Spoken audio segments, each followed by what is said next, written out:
ಆಗಿರ್ಬೋದು. ಬಟ್ ಇವರು ಹಿಂದುಳಿದವರಣ, ಇದನ್ನು ಅಲ್ಲಗಳಿಕ್ಕಾಗೋದ್ರ ಬಗ್ಗೆ ಹರಿಪ್ರಸಾದ್ ಅವರು ಮತ್ತು ಜೊತೆಗೆ ಜಾಣರು ಅವರಷ್ಟು ಮೌನವಾಗಿ ಕ್ರಾಂತಿ ಮಾಡಿದ್ರೆ ಹೋದ್ರು ಮಾತಾಡ್ತಾ ಕೆಲಸ ಮಾಡುವವರು.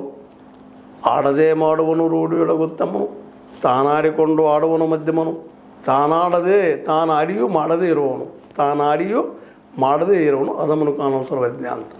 ಹಂಗೆ ಮಾತಾಡ್ತಾರೆ, ಮಧ್ಯಮ ಅಂತ ಇಟ್ಕೊಳ್ರಿ. ಆದರೆ ಇವತ್ತು ಮಾತು ಬೇಕಾಗಿದೆ, ರಾಜಕಾರಣದಲ್ಲಿ ಮಾತು ಬೇಕ್ರಿ, ಮಾತು ಮಾರ್ತಾವ.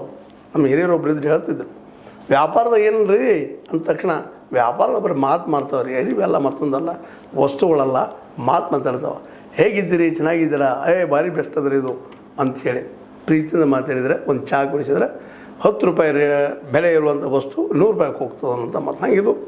ಇಲ್ಲ ರಾಜಕೀಯದಲ್ಲಿ ಮಾತು ಬೇಕು, ಮಾತಾಡೋದು. ಮತ್ತು ವಾಜಪೇಯಿ ಅವರು ಲೀಡರ್ ಆಗಿದ್ದು ಮಾತಾಡೋದ್ರಿಂದ ಹಿಂದೆ ನಮ್ಮಲ್ಲಿ ಅನೇಕ ನೀವು ಮತ್ತು ಇವನ್ ನೆಹರು ಆಯ್ತು, ಗಾಂಧೀಜಿ ಅಂತ ಮಾತುಗಾರರಲ್ಲ, ಆದರೆ ನೆಹರೂಜಿಯವರು ಒಳ್ಳೆ ಮಾತುಗಾರರು. ಅವ್ರು ಕೇಳಿ ಅವ್ರು ಮಾತಾಡಿದ್ದು ಕೇಳುವಂಗೆ ಅನಿಸ್ತಾಯಿತ್ತು. ಹಿಂಗೆ ಎಲ್ಲರೂ ಇವತ್ತು ನೋಡ್ರಿ ನೀವೆಲ್ಲರೂ ಇವತ್ತು ನಮ್ಮಲ್ಲಿ ಇವರು ವಾಜಪೇಯಿ ಅವ್ರ ಶಿಷ್ಯರಾದಂಥ ಯಡಿಯೂರಪ್ಪನವರು ಎಷ್ಟು ಸುಂದರವಾಗಿ ಮಾತಾಡ್ತಾರೆ, ಸಿದ್ದರಾಮಯ್ಯವರು ಸಹಿತ ಘಟಸಾಧು ಸಹಿತ ಎಷ್ಟು ಗಟ್ಟಿಯಾಗಿ ಮಾತಾಡ್ತಾರೆ. ಇವೆಲ್ಲ ಮಾತುಗಳು. ಅಂದರೆ ಇದರರ್ಥ ರಾಜಕೀಯದಲ್ಲಿ ಮಾತು ಭಾಳ ಮುಖ್ಯ ಅದ. ಹಾಗೆ ತಿಳ್ಕೊಂಡು ಬರೋ ಮಾತು ಒಂದ ಅಂತಲ್ಲ, ಕೆಲಸನೂ ಆಗಬೇಕಾಗಿದೆ. ಮೌನ ಇರೋಕ್ಕಿಂತಲೂ ಮಾತಾಡಿ ಕೆಲಸ ಮಾಡುವಂಥದ್ದು ಮಧ್ಯಮ ಅವರು ಸಹಿತ ಅದು ಅನಿವಾರ್ಯ. ಅದು ಉದ್ಯೋಗ. ವಕೀಲರಿಗೆ ಮಾತಾಡಬೇಡ್ರಿ ಮೌನ ಆಗಿರೋದು ಹೆಂಗೆ ಸಾಧ್ಯದ? ವಕೀಲ ವೃತ್ತಿ ಅಲ್ಲಿ ಮಾತಾಡಲೇಬೇಕು, ಹೇಳಲೇಬೇಕು, ಸುಳ್ಳನ್ನು ಕರೆ ಮಾಡೋದು, ಕರೆಯನ್ನು ಸುಳ್ಳು ಮಾಡುವಂಥದ್ದು ಅಲ್ಲಿ.